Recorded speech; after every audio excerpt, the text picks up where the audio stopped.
Hai Leon Time ada di sini. Hari ini saya akan menjelaskan sebuah film berdasarkan kisah kehidupan nyata dari prajurit termuda dari Perang Dunia Kedua yang disebut Soldier Boy.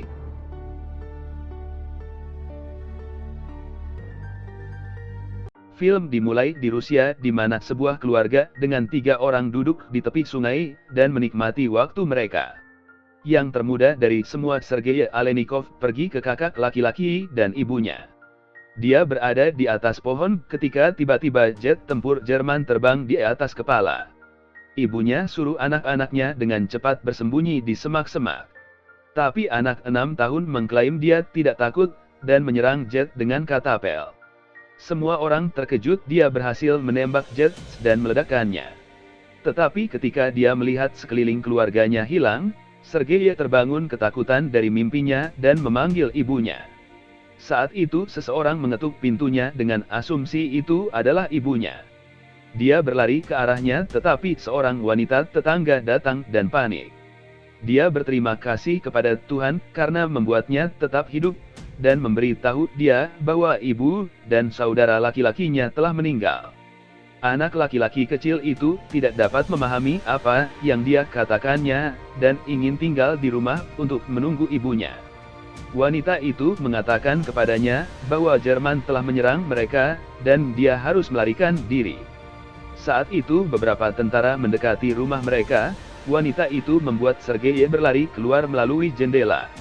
Tapi tembakan menghantam sebelum dia bisa bergabung dengannya. Anak kecil berusia 6 tahun itu sekarang sendirian tanpa keluarga dan teman.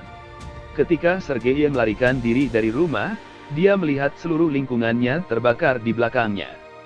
Dia memanggil ibunya dengan sia-sia dan melarikan diri dari sana. Setelah berlari beberapa saat dia berakhir di tengah hutan. Anak kecil mulai memanggil ibunya untuk datang dan menjemputnya karena dia tersesat. Malam itu dia tinggal di hutan. Keesokan paginya kami melihatnya minum air dari sungai ketika tentara musuh mendekat. Sergei mengetahui bahwa mereka berbahaya dengan cepat bersembunyi di dalam akar pohon. Dia terkejut ketika seekor ular datang di dekatnya, tetapi tidak mengucapkan sepatah kata pun atau melarikan diri. Sergei lebih takut pada tentara daripada ular. Prajurit itu makan di tepi sungai dan pergi. Setelah itu Sergei mengambil sisa makanan mereka dan melahapnya untuk malam itu. Namun di penghujung hari, bocah lelaki itu kelelahan, dia tidak makan dengan benar dalam 2 hari dan telah berjalan tanpa tujuan. Dia jatuh saat dia pincang tetapi tidak berhenti berjalan. Saat dalam perjalanan, dia melihat buah beri liar dan memakannya. Tapi ledakan terjadi di belakangnya yang mengejutkannya. Bocah itu pusing dan mulai berhalusinasi seseorang datang di belakangnya. Namun, bahkan dalam kondisi seperti itu, dia berdiri dengan berani, dan memberitahu orang itu bahwa dia tidak takut. Dia hidup tetapi jatuh pingsan setelah beberapa saat. Saat dia tertidur 2 tentara mendekatinya. Adegan cus ke pangkalan militer Rusia adalah Komandan Kuznetsov menunggu tentara patrolinya. Mereka datang dengan seorang anak kecil yang terluka dan lemah.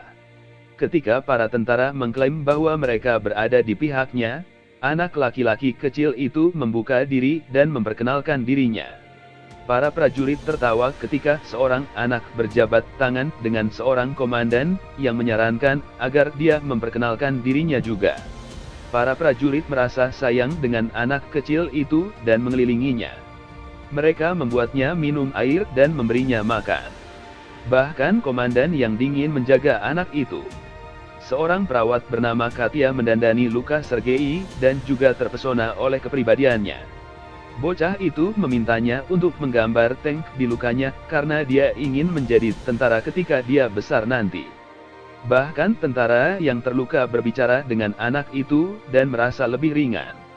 Sergei terpesona dengan komandan di angkatannya. Komandan juga menjawab semua pertanyaan anak laki-laki kecil dan membiarkan dia bermain dengan pistol kehormatannya. Setelah mengeluarkan peluru, Sergei menunjukkan kepadanya tank yang ditarik di perutnya dan memposting tentang menjadi seorang prajurit sendiri. Anak laki-laki itu sembuh dengan sangat cepat. Perawat Kathy meminta komandan untuk membiarkan anak laki-laki itu tinggal dengan batalion, tetapi dia tidak setuju dengan mengklaim bahwa itu tidak akan aman. Dia ingin mengirim Sergei ke panti asuhan. Para prajurit menghabiskan seluruh waktu luang mereka dengan Sergei. Dia dikunjungi oleh banyak orang sepanjang hari. Mereka membawakannya makanan yang dikirim oleh keluarga mereka dari jauh, dan bahkan membiarkannya bermain dengan teropong mereka. Suatu hari seorang tentara pergi ke komandan untuk meminta dia untuk membiarkan anak laki-laki tinggal dengan batalion. Para prajurit telah menumbuhkan hubungan dekat dengan anak itu, dan menganggapnya sebagai milik mereka. Kehadirannya menghilangkan beban perang dari dada mereka. Namun komandan bersikeras mengirim bocah itu ke panti asuhan untuk keselamatannya sendiri. Keesokan harinya musuh menyerang dan banyak prajurit yang terluka. Sebuah kendaraan datang untuk menjemput Sergei untuk membawanya ke panti asuhan. Komandan menyampaikan berita itu kepada anak itu, dan memberinya pistol kehormatan kayu sebagai hadiah. Anak laki-laki itu pada gilirannya memeluknya, dan mengklaim bahwa dia takut akan keselamatan komandannya. Komandan meleleh dalam pelukannya dan berubah pikiran. Dia meminta Sergei untuk tinggal bersama para prajurit sebagai putranya. Malam itu, para prajurit mencari pakaian prajurit kecil untuk anak kecil mereka di bulan, agar Sergei tinggal bersama mereka. Komandan membangunkannya dan memberinya pakaian. Dia memakainya dan berlari-lari tampak seperti tentara sungguhan. Yang lain mulai memanggilnya anak prajurit kecil mereka. Saat anak itu berlarian, Jerman melancarkan serangan udara ke batalion. Prajurit itu dengan cepat membawa Sergei ke tempat yang aman, dan melawan yang lain. Jumlah prajurit yang terluka bertambah dengan cepat. Sergei ingin membuat dirinya berguna, sehingga dia membawakan air untuk tentara yang kehausan. Salah satu dari mereka memintanya untuk membaca surat yang dikirim oleh keluarganya, karena dia memiliki perban di matanya. Bocah lelaki itu ingin membantu tetapi tidak tahu cara membaca. Dia mengambil surat itu dan mulai mengarang hal-hal yang tertulis di atasnya, mengklaim bahwa sapi prajurit itu sudah kembali ke rumah. Ketika tentara itu mengatakan dia tidak punya sapi, yang lain menyuruhnya untuk mengikuti cerita dan tertawa. Membaca surat orang lain dengan cara yang sama, dan menyemangati mereka. Dalam adegan berikut kita melihat Tantiana dan komandan berbicara. Keduanya tampak tertarik satu sama lain, tetapi tidak mengakui perasaan mereka. Kemudian Sergei memberitahu komandan bahwa dia berada di posisi yang tertib di batalion, dan mulai memperkenalkan dirinya sebagai satu. Namun anak itu kemudian melihat salah satu tentara yang ditempatkan hancur dari serangan itu.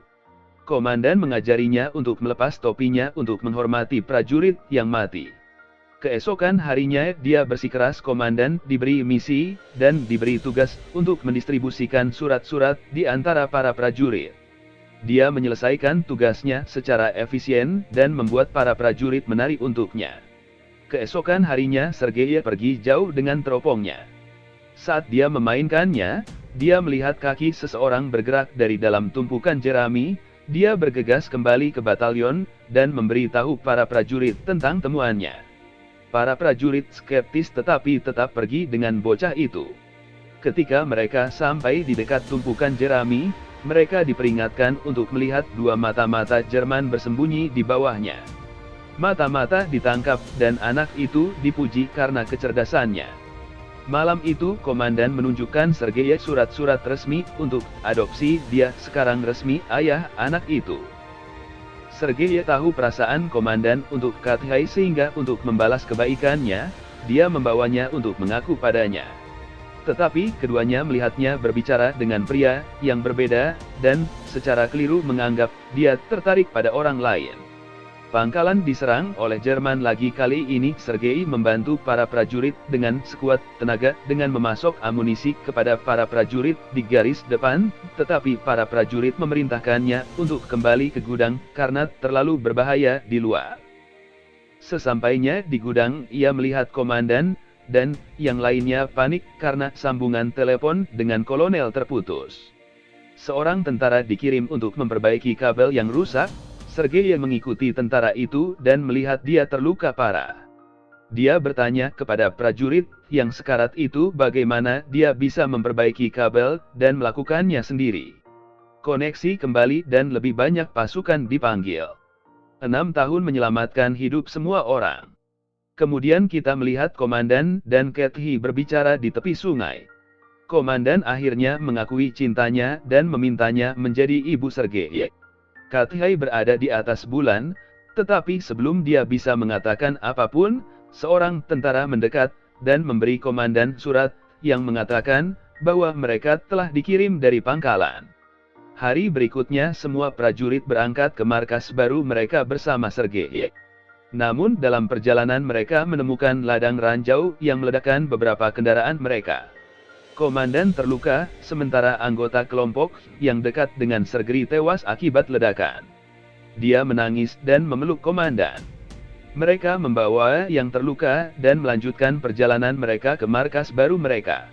Ketika mereka akhirnya mencapai pangkalan lain, mereka bertemu dengan pemimpin komandan jenderal. Dia juga terkesan dengan ambisi anak-anak, dan mengucapkan selamat kepada komandan karena memiliki anak yang cerdas. Hari berikutnya divisi mereka diberikan spanduk penjaga, dan begitu juga anak laki-lakinya. Dia berjanji untuk menyelamatkan negaranya ketika jenderal memberinya badge. Suatu malam di sana pangkalan menyerang secara brutal, komandan terjebak di bawah reruntuhan. Sergei menangis untuk ayahnya dan mencoba menyelamatkannya. Dia memanggil tentara lain yang akhirnya membawa komandan keluar. Keesokan harinya Sergei mendekati seorang komandan yang terluka, tangannya terluka saat mencoba menyelamatkan komandan. Anak-anak sekarang menjadi bagian tak terpisahkan dari tim. Dia tidak memiliki keluarga di samping mereka, dan pindah kemana pun mereka pergi dalam perang. Film berakhir dengan resimen terlihat bergerak ke markas lain. Sebuah suara di latar belakang menceritakan bahwa ia bahkan mengambil bagian dalam pertempuran Stalingrad, dan mencapai Polandia dengan para prajurit. Dia saat ini dikenal sebagai prajurit termuda di dunia, dan kisah legendaris tentang keberaniannya kini tersebar ke seluruh dunia untuk didengar. Subscribe untuk lebih banyak video seperti ini dan aktifkan notifikasi. Tekan like untuk membantu channel ini berkembang. Terima kasih telah menonton.